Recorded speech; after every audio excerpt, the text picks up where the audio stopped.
आप देख रहे हैं आवाज समाचार। और अगर आप किसी कंपनी की ओर से मुफ्त में कराए जा रहे विदेशी टूर का मजा ले रहे हैं या फिर मोटा गिफ्ट ले रहे हैं तो आपको उस पर इनकम टैक्स चुकाना होगा। दरअसल इस बार सरकार ने इनकम टैक्स कानून में एक नया प्रावधान सेक्शन 194R जोड़ दिया है। इसके तहत ऐसे खर्च करने वाली कंपनी को पहले तो टीडीएस काटना होगा और फिर उसके ऊपर खर्च किया जा रहा है उसकी आमदनी से जुड़ जाएगा और इसके हिसाब से उसे इनकम टैक्स चुकाना होगा। इस नए नियम से हमें आपको कितना सतर्क रहने की जरूरत है, आइए सुनते हैं जाने माने टैक्स एक्सपर्ट शरद कोहली से।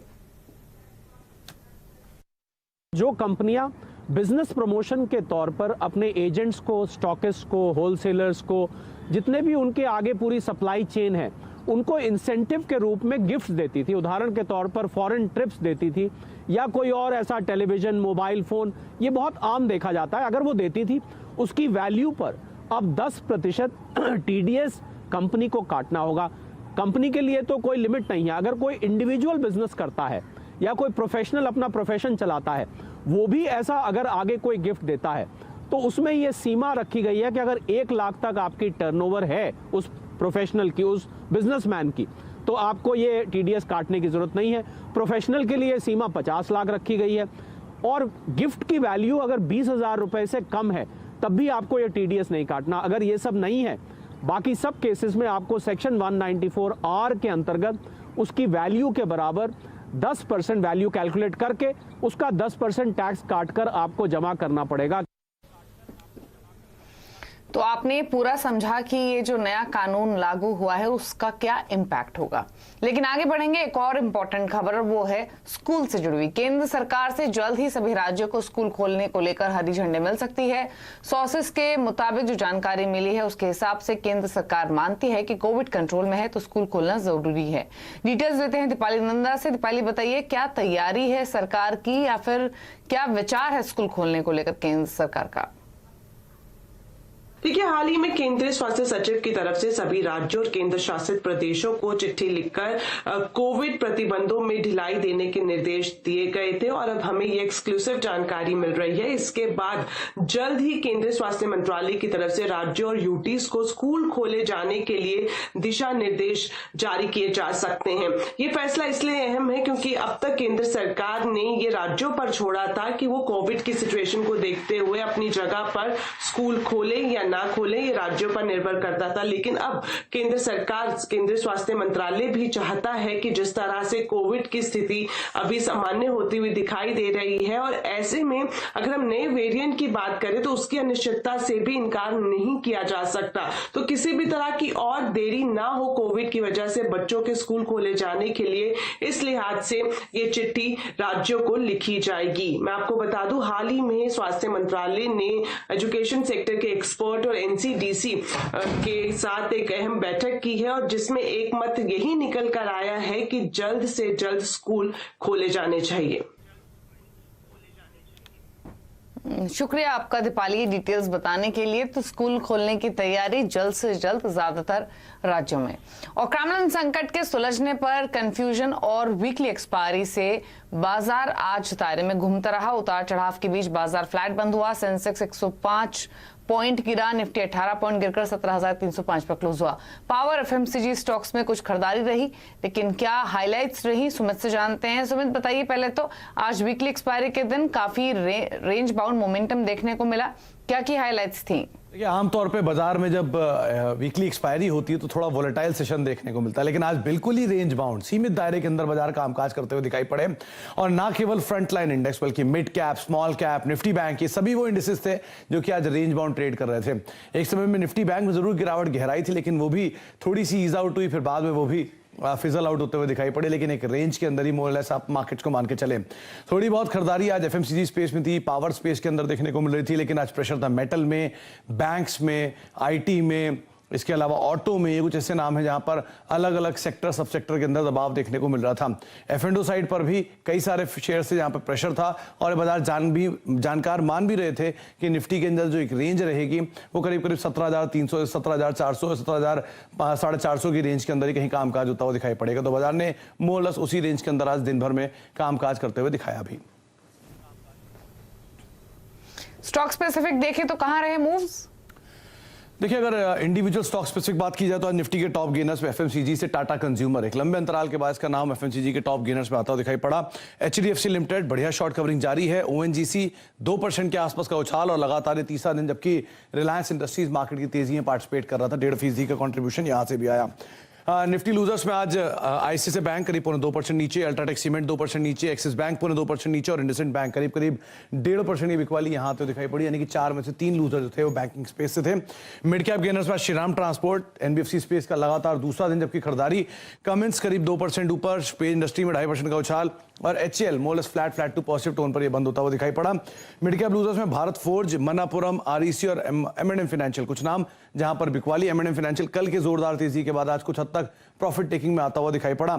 इसके अलावा एफ&ओ गेनर्स में आज श्रीराम ट्रांसपोर्ट लीड कर रहा था। नवीन फ्लोरिन में खरीदारी थी, टाटा कंज्यूमर में खरीदारी थी और आईसीआईसीआई प्रूडेंशियल यहां पर भी कुछ पुल बैक आया। इनफैक्ट इंश्योरेंस स्पेस में आज पुल बैक आता हुआ दिखाई पड़ रहा था। एफ&ओ लूजर्स में Muthoot finance, APL Apollo, persistent system, Hind copper, ये कुछ ऐसे नाम हैं जहां पर बिकवाली आते हुए दिखाई पड़ी। इनफैक्ट ये एपीएल अपोलो नहीं, अलंबिक फार्मा है जहां पर कुछ हद तक बिकवाली आते हुए दिखाई पड़ी। आरबीएल बैंक बैंकिंग में, ICICI bank, axis bank, PNB, ये कुछ ऐसे नाम हैं जहां पर प्रेशर बनता दिखाई पड़ा बैंकिंग स्पेस के अंदर। और मेटल में हिंदुस्तान कॉपर, एनएमडीसी, सेल, कोल इंडिया, ये कुछ ऐसे नाम थे जहां पर आज दबाव आता हुआ दिखाई पड़ा। थोड़ी बहुत खरीदारी आज एफएमसीजी में थी, जिसमें आज टाटा कंज्यूमर, मैरिको, एचयूएल, गोदरेज, ये कुछ ऐसे नाम थे जहां पर मूव आता हुआ दिखाई पड़ा। तो डिफेंसिव थोड़ा सा आ गया है, लेकिन वीकली एक्सपायरी बहुत ही एक ठंडी कह सकते हैं आज देखने को मिली। क्रूशल रहेगा कल हफ्ते का आखिरी कारोबारी सत्र है, मार्केट कैसे ट्रेड करता है। शुक्रिया सुमित, ये डिटेल्स बताने के लिए। तो एक काफी चौपी सेशन आज का और फाइनली एक फ्लैट टूवर्ड नेगेटिव बास के साथ बाजार बंद हुआ। और यूक्रेन संकट सुलझने को लेकर कंफ्यूजन बना हुआ है। दरअसल रूस की सेना हटाने के दावे को अमेरिका और ब्रिटेन ने खारिज कर दिया है। उन्होंने कहा है कि रूस गलत सूचना दुनिया को दे रहा है, जबकि हकीकत में ग्राउंड पर वो अपनी सेना ताकत बढ़ा रहा है। यूके के विदेश मंत्री लिज ट्रूस और आर्म्ड फोर्स मिनिस्टर ने भी कहा है कि रूस दुनिया को बरगला रहा है और उसकी बात पर पश्चिमी देशों को बिल्कुल भरोसा नहीं करना चाहिए। अमेरिका ने भी कहा कि सीमा पर सेना घटाने की बजाय रूस ने 7,000 और ज्यादा फोर्स को तैनात कर दिया है। इधर रूस के रक्षा और विदेश मंत्री ने प्रेस रिलीज जारी कर कहा है कि उनकी सेना अपने बेस में लौट रही है। रूसी विदेश मंत्री ने कहा कि इस बारे में वो अमेरिका को जो चिट्ठी लिख रहे हैं वो सबके सामने रखेंगे। और रूस यूक्रेन युद्ध की आशंका के बीच वहां पढ़ रहे करीब 20,000 भारतीय छात्र संकट में हैं। छात्रों की शिकायत है कि इस वक्त हवाई किराए 3 गुना महंगे हैं और फ्लाइट्स भी नहीं मिल रही हैं। हालांकि भारत सरकार ने छात्रों की समस्या को हल करने के लिए एक आश्वासन दिया है।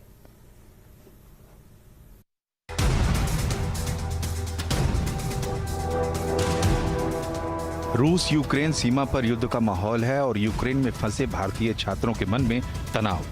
भारत सरकार ने उन्हें यूक्रेन फिलहाल छोड़ने की सलाह दी है, लेकिन वो वापस अपने मुल्क आए तो कैसे। हवाई किराए 3 गुना तक बढ़ चुके हैं। कीव से दिल्ली की सीधी फ्लाइट जो आम दिनों में 20-22 हजार में मिलती है, इस वक्त 60-70 हजार में मिल रही है।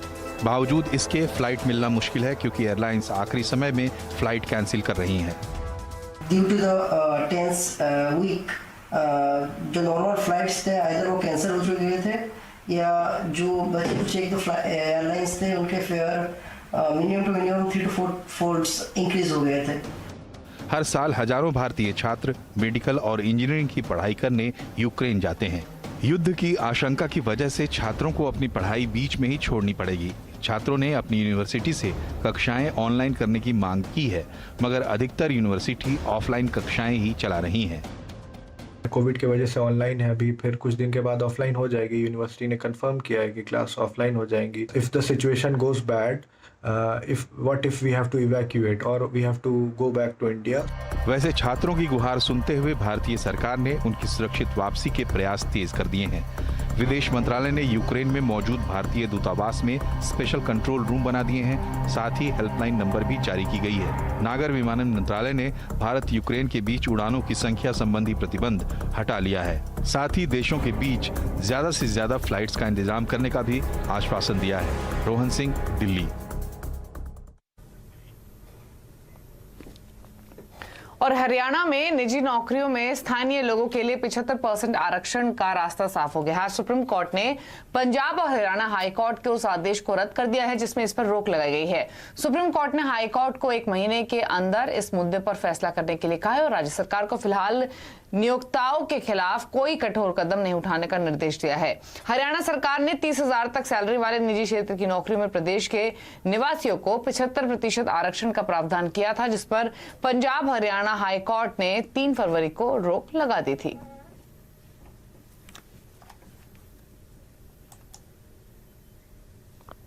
और हिजाब पर चल रहे विवाद को लेकर कर्नाटक हाई कोर्ट में सुनवाई चल रही है। फिलहाल हाई कोर्ट मुस्लिम छात्राओं की तरफ से हिजाब के पक्ष में वकीलों की दलीलें सुन रहा है। वहीं दूसरी तरफ हिजाब को लेकर कई राज्यों में विरोध हो रहा है। हिजाब विवाद का कब निकलेगा समाधान, आज आवाज इसी पे करेंगे खास चर्चा शाम 5:57 पर।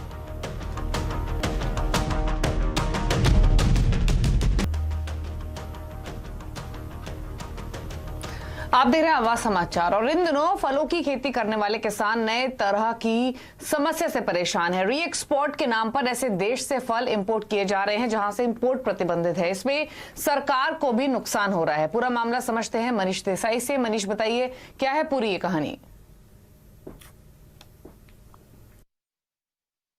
जी देखिए, फ्रूट्स की इंपोर्ट हो रही है, इसमें तरह तरह की गोलमाल सामने आ रही है। जैसे हमें सूत्रों से पता चल रहा है, एक तो री एक्सपोर्ट के नाम पर फ्रूट्स इंपोर्ट किए जाते हैं, यानी जो देश प्रतिबंध है यहाँ पर उन देशों से फ्रूट्स इंपोर्ट करना प्रतिबंधित है, ऐसे देशों का माल दुबई के जरिए यहाँ पर पहुंच रहा है। यानी ओरिजिनल कंट्री होता है ईरान या चाइना, जिनके फ्रूट्स इंपोर्ट करना यहाँ पर प्रतिबंध है, उनके फ्रूट्स को दुबई के जरिए यहाँ पर भेजा जाता है और ऊपर लेबल कोई अलग होता है, अंदर माल जो होता है वो ईरान या चाइना के फ्रूट्स का होता है। एप्पल, कीवी, पियर्स, इस तरह के फ्रूट्स की इस तरह से री एक्सपोर्टिंग की जा रही है। सबसे बड़ी चोरी यहां पर हो रही है। दूसरी जो गोलमाल हो रही है वो इंपोर्ट ड्यूटी में की जा रही है अंडर इनवॉइसिंग के जरिए। यानी अगर समझिए कि न्यूजीलैंड का एप्पल जो है वो यहां पर आता है तो उसकी आज की तारीख में रेट देखी जाए तो $34 प्रति बॉक्स के हिसाब से है, जबकि बिलिंग होती है आज की तारीख में $20 की। 50% की इंपोर्ट ड्यूटी एप्पल के ऊपर लगी हुई है और 33% की इंपोर्ट ड्यूटी अन्य फ्रूट्स के ऊपर है। यानी भारी मात्रा में चोरी हो रही है। जैसे मैंने उदाहरण के तौर पे बताया, वैसे ही अगर देखा जाए तो $14 में 50% यानी समझिए कि $60 की इंपोर्ट ड्यूटी की चोरी हो रही है। तो इससे चिंतित होकर जो जेन्युइन इंपोर्टर्स है, जो लोग यहाँ पर फ्रूट्स इंपोर्ट करते हैं, उन्होंने कृषि मंत्रालय को चिट्ठी लिखी है, क्योंकि इसमें देश भर के किसानों का हित समाविष्ट है और साथ ही साथ जो है देश के रेवेन्यू का लॉस भी हो रहा है। तो कृषि मंत्रालय के ध्यान पर यह चीज लाई गई है।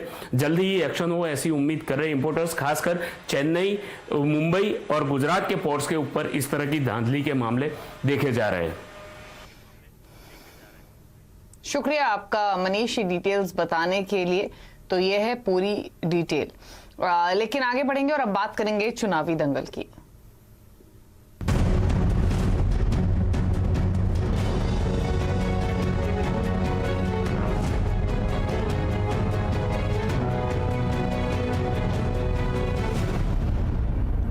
और पंजाब के मुख्यमंत्री चरणजीत चन्नी के यूपी बिहार के लोगों पर दिए बयान पर प्रधानमंत्री मोदी ने पलटवार किया है। पंजाब के अबोहर में चुनावी रैली के दौरान पीएम मोदी ने कांग्रेस पर हमला बोलते हुए कहा कि कांग्रेस के सीएम ने बयान दिया और दिल्ली के परिवार के मालिक ने बगल में खड़े होकर तालियां बजाई। ये पूरे देश ने देखा है। अपने इस बयानों से किसका अपमान किया जा रहा है? बता दें कि चन्नी ने मंगलवार को प्रियंका गांधी की मौजूदगी में कहा था कि एक साथ हो जाओ पंजाबियों, यूपी के, बिहार के, दिल्ली के भैया यहां आकर राज करना चाहते हैं, उन्हें फटकने नहीं देना है।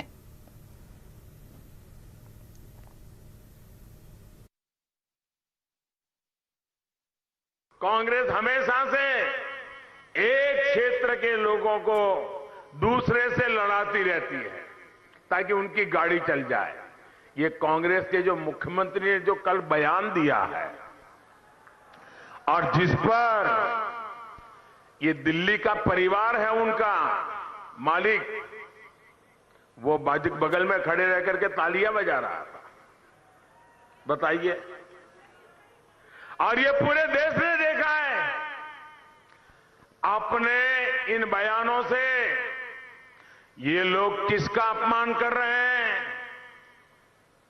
यहां का कोई ऐसा गांव नहीं होगा, कोई ऐसा गांव नहीं होगा जहां हमारे उत्तर प्रदेश के भाई बहन या हमारे के बिहार के भाई बहन यहां पर मेहनत ना करते हो, ऐसा कोई गांव नहीं होगा भाइयों। वहीं पंजाब के सीएम चरणजीत चन्नी के बयान पर मचे घमासान पर कांग्रेस नेता प्रियंका गांधी वाड्रा ने सीएम का बचाव किया है। उन्होंने कहा कि चन्नी जी के बयान को घुमाया गया है। वो बेसिकली ये कह रहे थे कि पंजाब की सरकार पंजाबियों से चलनी चाहिए। उन्होंने जिस तरह से बोला उसको थोड़ा घुमाया गया और ऐसे लगा कि वो कुछ और कह रहे हैं, लेकिन सच्चाई ये है कि वो सिर्फ ये कह रहे थे कि पंजाब की सरकार पंजाबी चलाएंगे। मुझे तो नहीं लगता कि कोई यूपी से आकर यहाँ पे राज करना चाहता है, कोई इंटरेस्टेड भी है।